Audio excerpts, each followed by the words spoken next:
At the 1972 Munich Olympics, 2 members of the Israeli team were killed and 9 members taken hostage by Palestinian terrorists.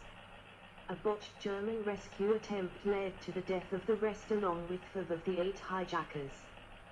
The 3 surviving Palestinians were released by the West German authorities 8 weeks later without charge, in exchange for the hostages of hijacked Lufthansa Flight 615.64.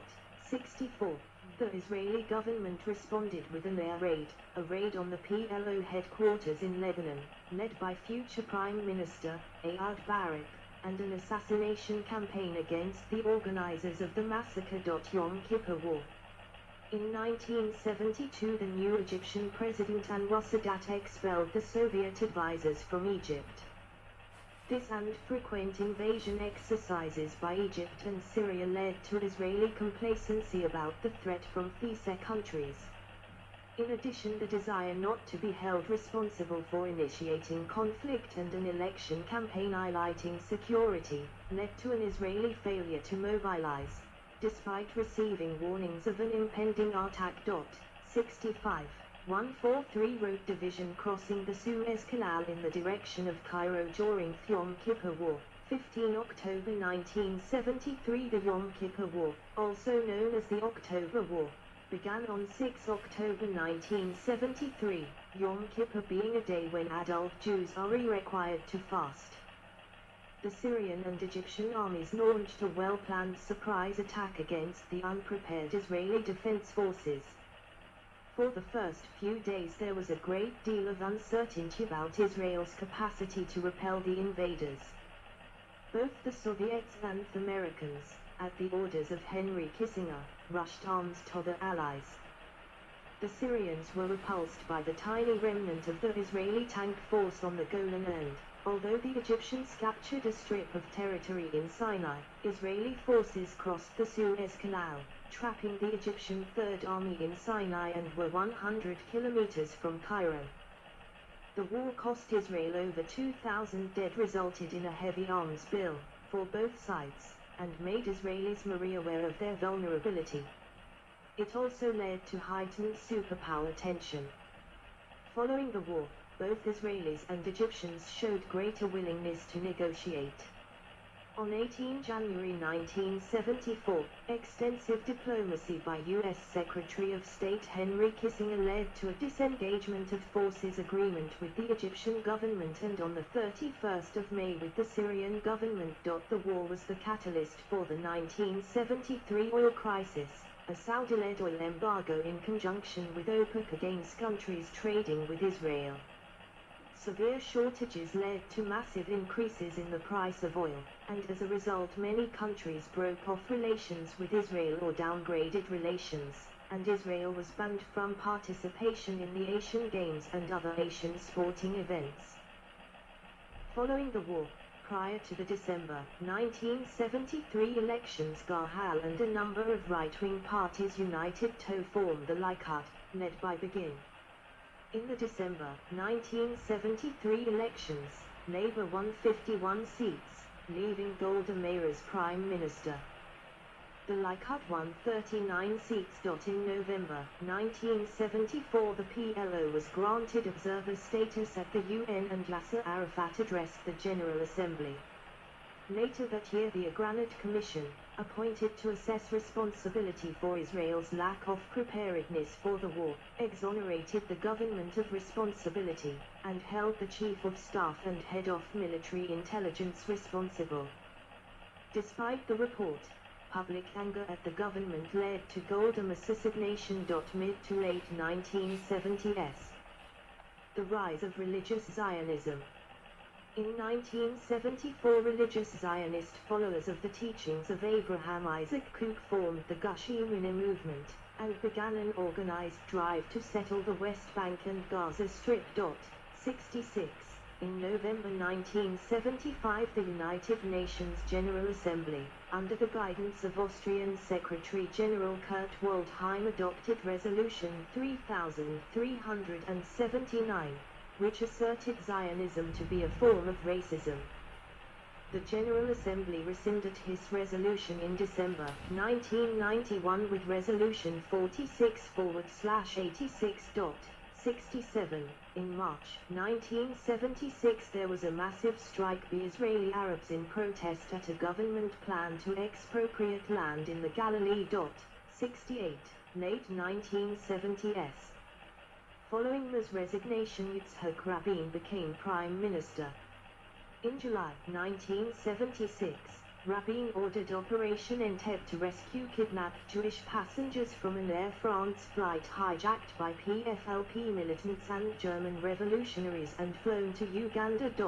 69. In January 1977, French authorities arrested Abu Daoud, the planner of the Munich massacre, releasing him a few days later.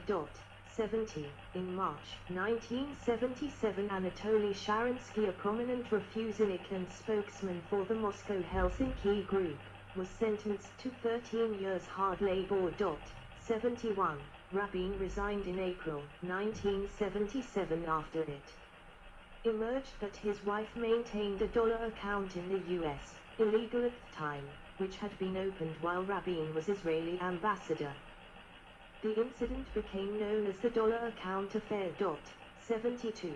Shimon Peres informally replaced him as prime minister, leading the alignment in subsequent elections. 73. The rise of Likud. In a surprise result, the Likud led by Menachem Begin won 43 seats in the 1977 elections. Labour won 32 seats. This was the first time in Israeli history that the government was not led by the left. A key reason for the victory was anger among Mizrahi Jews at discrimination, which was to play an important role in Israeli politics for many years. Talented small-town Mizrahi social activists, unable to advance in the Labour Party, were readily embraced by Begin. Moroccan-born David Levi and Iranian-born Moshe Katsav were part of a group who won Mizrahi support for Begin. Many Labour voters voted for the Democratic Movement for Change, 15 seats, in protest at high-profile corruption cases. The party joined in coalition with Begin and disappeared at the next election. In addition to starting a process of healing the Mizrahi-Ashkenazi divide, Begin's government included ultra-Orthodox Jews and was instrumental in healing the Zionist ultra-Orthodox rift. Begin's liberalization of the economy led to hyperinflation, around 150%, but enabled Israel to begin receiving U.S. financial aid. Begin actively supported Gush Emunim's efforts to settle the West Bank, and Jewish settlements in the occupied territories received government support, thus laying the grounds for intense conflict with the Palestinian population of the occupied territories. In November 1977, Egyptian President Anwar Sadat broke 30 years of hostility with Israel by visiting Jerusalem at the invitation of Israeli Prime Minister Menachem Begin. Sadat's two-day visit included a speech before the Knesset and was a turning point in the history of the conflict. The Egyptian leader created a new psychological climate in the Middle East in which peace between Israel and its Arab neighbor seemed possible. Sadat recognized Israel's right to exist and established the basis for direct negotiations between Egypt and Israel. Following Sadat's visit, 350 Yom Kippur War veterans organized the Peace Now movement to encourage Israeli governments to make peace with the Arabs. In March 1978, 11 armed Lebanese Palestinians reached Israel in boats and hijacked a bus carrying families on a day outing, killing 38 people, including 13 children. The attackers opposed the Egyptian-Israeli peace process.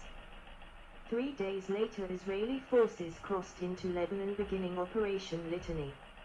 After passage of United Nations Security Council Resolution 425, calling for Israeli withdrawal and the creation of the United Nations Interim Force in Lebanon, UNIFIL, peacekeeping force, Israel withdrew its troops. Camp David Accords. Menachem Begin. Jimmy Carter and Anwar Sadat celebrating the signing of the Camp David Accords in September 1978. U.S. President Jimmy Carter invited President Sadat and Prime Minister Begin to meet with him at Camp David. On the 11th of September they agreed on a framework for peace between Israel and Egypt, and a comprehensive peace in the Middle East. It set out broad principles to guide negotiations between Israel and the Arab states. It also established guidelines for a West Bank Gaza transitional regime of full autonomy for the Palestinians residing in those territories, and for a peace treaty between Egypt and Israel. The treaty was signed the 26th of March, 1979 by Begin and Sadat, with Carter signing as witness. Under the treaty, Israel returned the Sinai Peninsula to Egypt in April 1982. The Arab League reacted to the peace treaty by suspending Egypt from the organization and moving its headquarters from Cairo to Tunis. Sadat was assassinated in 1981 by Islamic fundamentalist members of the Egyptian army who opposed peace with Israel. Following the agreement, Israel and Egypt became the two largest recipients of U.S. military and financial aid. 74. Iraq and Afghanistan have now overtaken them. In December 1978 the Israeli Merkava battle tank entered use with the IDF. In 1979 more than 40,000 Iranian Jews migrated to Israel to escape the Islamic Revolution. Early to mid-1980s. On the 30th of June, 1981 the Israeli Air Force destroyed the Osirak nuclear reactor that France was building for Iraq.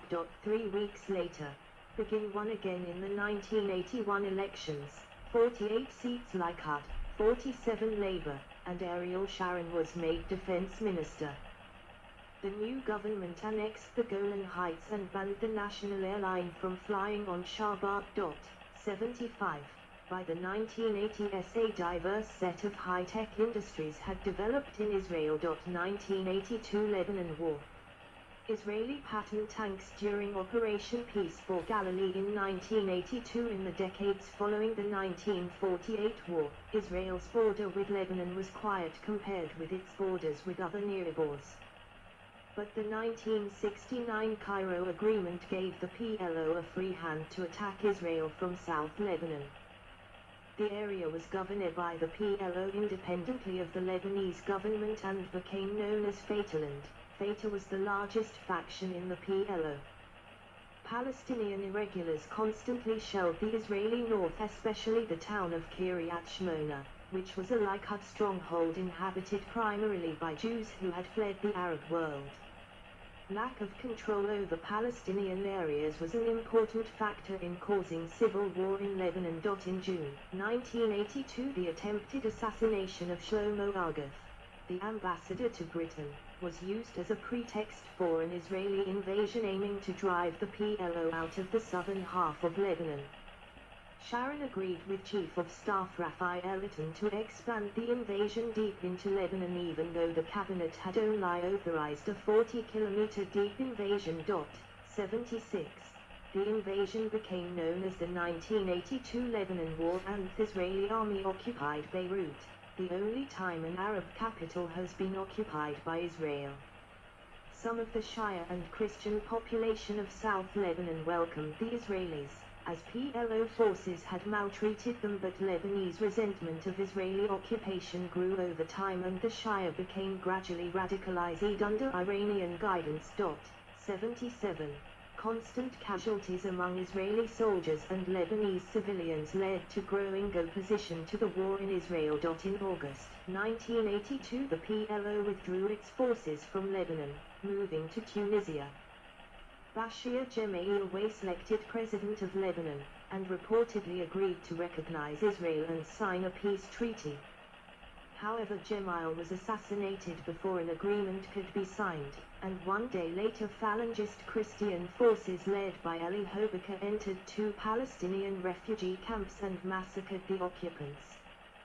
The massacres led to the biggest demonstration ever in Israel against the war, with as many as 400,000 people, almost 10% of the population, gathering in Tel Aviv. In 1983, an Israeli public inquiry found that Israel's defense minister, Sharon, was indirectly but personally responsible for the massacres. 78. It also commended that he never again be allowed to hold the post. It did not forbid him from being prime minister. In 1983, the 17th of May agreement was signed between Israel and Lebanon, paving the way for an Israeli withdrawal from Lebanese territory through a few stages. Israel continued to operate against the PLO until its eventual departure in 1985, and kept a small force stationed in southern Lebanon.